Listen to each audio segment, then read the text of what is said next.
नमस्कार, आपकी जन अदालत न्यूज से मैं हूं राजा भैया पाल। और आज आपकी जन अदालत न्यूज के एक्सक्लूसिव इंटरव्यू में एक ऐसी शख्सियत गांव में रहकर ही अपनी शिक्षा दीक्षा पूरा करके अपने लक्ष्य को पूरा किया है और एसआई से सीधी इंस्पेक्टर बनी है। हमारे साथ जुड़ रही हैं त्रिवेणी राजावत, जो इस समय गोले के मंदिर में थाने में पदस्थ है। स्वागत है हमारे चैनल पर। धन्यवाद। त्रिवेणी जी, सबसे पहला प्रश्न करना चाहेंगे, इस लक्ष्य को पूरा करने के लिए लोग कहते हैं गांव में रहकर लक्ष्य को पूरा नहीं किया जा सकता, उसके लिए शहर में जाना पड़ता है और भागम भाग बड़ी दुनिया में बड़ी बड़ी कोचिंग अटेंड करना पड़ती है, तब जाके इंस्पेक्टर बन पाते हैं। आपने तो गांव में रहकर इस लक्ष्य को पूरा किया। नहीं, ऐसा नहीं है कि हम गांव में रह के अपने लक्ष्य को प्राप्त नहीं कर सकते हैं।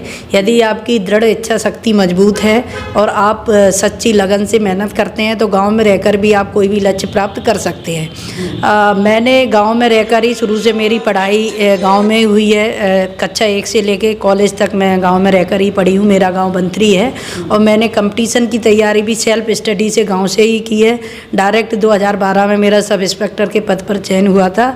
तो ये जो मिथक है, इसको मैंने कहीं ना कहीं सिलेक्ट होकर चेंज किया है और मेरे सिलेक्शन के बाद फिर मेरे गांव से 2 लड़कियां सब इंस्पेक्टर और 7 लड़कियां कांस्टेबल बनी हैं। गांव में रहकर भी अपन कुछ भी लक्ष्य को प्राप्त कर सकते हैं, जिसके लिए अपन ने दृढ़ संकल्प लिया है। शायद इस इंटरव्यू को गांव की वो लड़की ज़रूर देख रही होगी जो इस समय कंपटीशन की तैयारी कर रही है और वो भी आपकी तरह 3 स्टार उसको भी लगे कंधे पर, वो भी शायद। तो कैसे इस लक्ष्य को पूरा करें?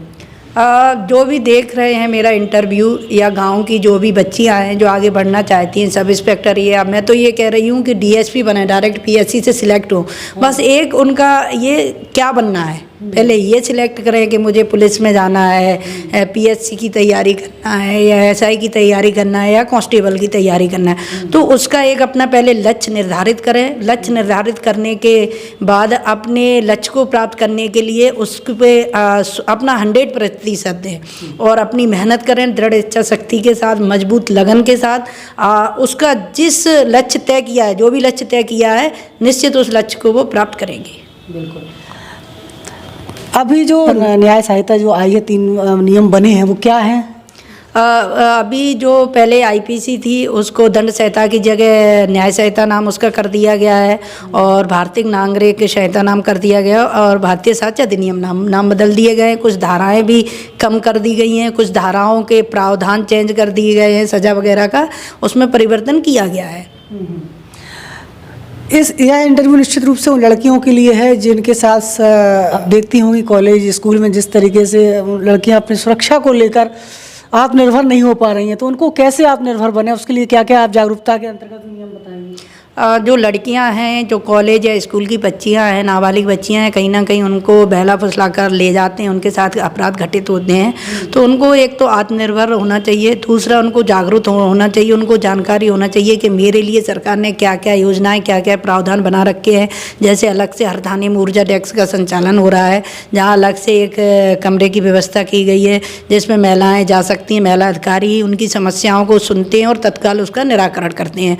उसके अलावा महिला हेल्पलाइन नंबर 1090 1098 महिला थाने, ये सब संचालित हो रहे हैं। इसके अलावा महिला अधिकारी स्कूल कॉलेज में जाकर आउटरीच प्रोग्राम करते हैं, महिलाओं को सुरक्षा के बारे में जागरूक करते हैं और उनको बताते हैं और बच्चियों को ये भी समझाते हैं किसी के बहकावे में नहीं आना है। परिवार और रिश्तेदारों के अलावा अनजान व्यक्ति से कोई भी यदि वो प्रलोभन देता है, चॉकलेट आइसक्रीम, तो उसके प्रलोभन में नहीं आना है। और यदि कोई बच्चियों के साथ गलत हरकत करता है, बैड टच करता है, तो उसके बारे में या तो अपने पेरेंट्स को बताना है या टीचर को बताना है। बीच में ग्वालियर पुलिस के द्वारा बेटी की पेटी भी चालू की गई थी, जो अभी भी वर्तमान में चालू है। सभी स्कूल कॉलेज के कोचिंग के बाहर एक पेटी लगाई गई है, जिसमें कुछ लड़कियां क्या है बदनामी के चक्कर में अपनी शिकायत नहीं करती हैं, तो उसमें बेटी की पेटी में अपना नाम और पता छुपा कर बच्चियाँ अपनी शिकायत उसमें दर्ज कर सकती हैं, जिसको पुलिस अधिकारी कर्मचारी जाके पर डे या सप्ताह में 2-3 बार खोल के देखते हैं। जो भी शिकायतें मिलती हैं उन पर तुरंत निराकरण किया जाता है। तो अब महिलाओं को, बच्चियों को डरने की बिल्कुल भी ज़रूरत नहीं है। उनके लिए बहुत सारे प्रावधान आ चुके हैं। उनको बस जागरूक होना है, अपने अधिकारों के बारे में जानना है, उनके जो भी समस्या है, जो भी उनको परेशानी है, उसका पुलिस के द्वारा तत्काल निराकरण किया जाता है। त्रिवेणी जी, एक सवाल ये भी करना चाहेंगे, जैसे कोई टेम्पू टैक्सी में जा रही है बच्ची और पीछे से कोई उसको छेड़खानी कर रहा है या कोई पीछा कर रहा है, तो वो तात्कालिक रूप से कैसे अपनी सुरक्षा कर सकती है वो लड़की? गाड़ी में बैठ के वो 100 नंबर को भी फ़ोन कर सकती है। इसके अलावा वो चाहे तो जो भी रास्ते में थाना चौकी या जो भी पड़ती है उसको वो बता सकती है।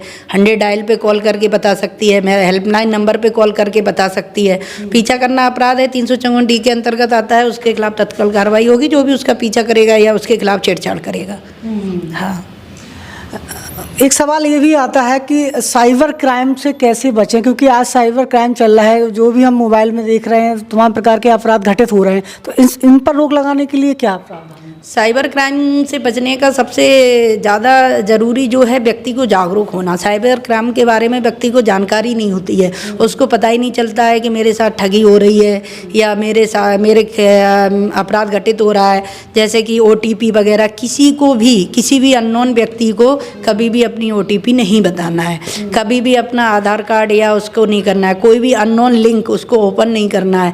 ये सब चीज़ें हैं, यदि व्यक्ति इनको समझ जाएगा तो कहीं ना कहीं साइबर क्राइम से उसकी सुरक्षा की जा सकती है। और पुलिस तो समय समय पर जागरूकता अभियान चलाकर पोस्टर और उसके द्वारा बताती है कि साइबर क्राइम से किस प्रकार से बचना है। युवा पीढ़ी साइबर क्राइम में देखते हैं आजकल मोबाइल में तमाम प्रकार की वीडियोस वगैरह आ जाती हैं और फिर गलती से वो वीडियो भी उनके बहकावे में आकर के वो गलत हरकत कर लेते हैं और फिर अंदर ही अंदर घुटते रहते हैं और कई बार अब सुसाइड भी करने की नौबत आ जाती है, उनसे पैसे की मांग की जाती है। उस पर कैसे बच सकते हैं? उससे यही है कि कोई भी अननोन यदि कॉल आता है या कोई भी अननोन लिंक आती है तो उसको आपको ओपन नहीं करना है, क्योंकि यदि आप ओपन करोगे, कई बार ऐसा होता है सामने से कॉल आता है, मैसेज आता है और वो जैसे ही ओपन करता है तो एक लड़की दिखती है, तो वो फिर न्यूड उसमें स्क्रीनशॉट लेके फिर ब्लैकमेल किया जाता है। तो इससे बचने का सबसे आसान तरीका यही है कि कोशिश ये करें कि अननोन लिंक, अननोन कॉल से, वीडियो कॉल से आपको बचना है, उसको आपको एक्सेप्ट नहीं करना है, लिंक को ओपन नहीं करना है, तो आप उससे बच सकते हैं। फिर भी यदि आपके साथ कोई छलावा या धोखा हुआ है तो उसमें डरने की, घबराने की कोई ज़रूरत नहीं है। सुसाइड जैसे कदम उठाने की बिल्कुल भी आवश्यकता नहीं है। तत्काल आप थाने आइए, आप शिकायत करिए, अपनी परेशानी के बारे में बताइए, आपकी समस्या का समाधान किया जाएगा। अक्सर ऐसा भी देखा जाता है कि घटना इसके साथ घट गई, अपराध कोई हो गया, तो फिर अब कैसे वो बचे? कई बार फ़ोन आते हैं कि मैं फ़लाने थाने से बोल रही हूँ, फ़लाने थाने से बोल रहा हूँ, आपके खिलाफ आपका वीडियो ऐसा ऐसा आया है, और फर्जी कॉल आते हैं।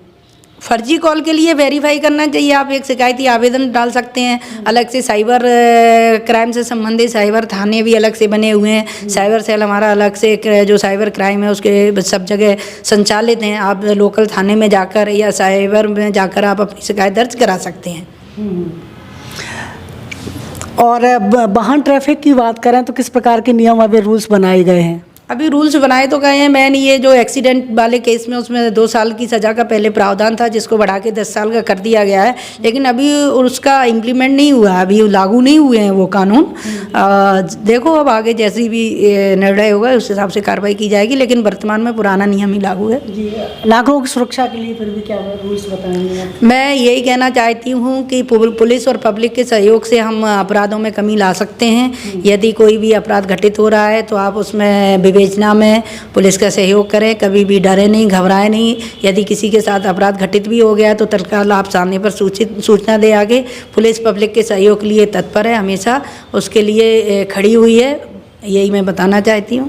त्रिवेणी जी, कभी कभी क्या होता है कि बीच वाले जो लोग होते हैं उनके माध्यम से पुलिस तक आते हैं, डरते हैं लोग वाकई हम जाएंगे थाने, पता नहीं मेरे साथ किस प्रकार का व्यवहार किया जाएगा, तो इसके लिए उनको क्या है, गांव के सीधे साधे व्यक्ति आते हैं थाने पे तो बड़ी परेशानी आती है उनको कंप्लेंट करने में। डरने की कोई बात ही नहीं है, हम लोग आपकी सेवा के लिए ही हैं। आप जब भी आएंगे 24 आवर्स से × 7 तो पुलिस का काम रहता ही। हाँ, गाँव के कुछ लोग होते हैं तो उनको ऐसा लगता है पुलिस ने कॉल किया है या पुलिस थाने जाना है, पता नहीं कौन, क्या बहुत बड़ी बात, ऐसा कुछ नहीं है। नॉर्मल जैसे आप जहाँ जाते हैं, इसीलिए पुलिस के व्यवहार को ज़्यादा संवेदनशील बनाने के लिए अलग से ऊर्जा डेस्क का भी संचालन किया गया है, जिससे कि महिलाएं हों तो उनको झिझक ना हो कि हम अपनी समस्या पुरुषों के बीच में, पुरुषों के सामने कैसे बता पाएंगे। तो ऊर्जा डेस्क में केवल महिला अधिकारी कर्मचारी होती हैं, वहाँ कोई पुरुष नहीं होता है, तो बेझिझक होकर महिलाएं, बच्चियाँ अपनी समस्या के बारे में हम लोगों को बताती हैं। और बिल्कुल भी डरने की या परेशान होने की किसी को कोई आवश्यकता नहीं है। उनके साथ हमेशा हमारा हमारा प्रयास रहता है कि हर कोई भी फरियादी हो, शिकायत करता हो, उसे साथ सौम्य और सरल व्यवहार करने का, और करते भी हैं और आगे भी करते रहेंगे। तो किसी को भी बिल्कुल डरने की, घबराने की ज़रूरत नहीं है। थाने आकर आप अपनी समस्या को बिल्कुल बता सकते हैं। जन अदालत न्यूज़ के में हमारे बीच में इंस्पेक्टर त्रिवेणी राजावत हमारे साथ जुड़ी हुई थी, जिनका अभी प्रमोशन हुआ है एसआई से। अब वो टाउन इंस्पेक्टर बन चुकी हैं के लिए, और जागरूकता अभियान चलाने के लिए उनका लगातार सतत प्रयास जारी है। जुड़े रहिए आपके जन अदालत न्यूज़ के साथ। नमस्कार, धन्यवाद। धन्यवाद आपका।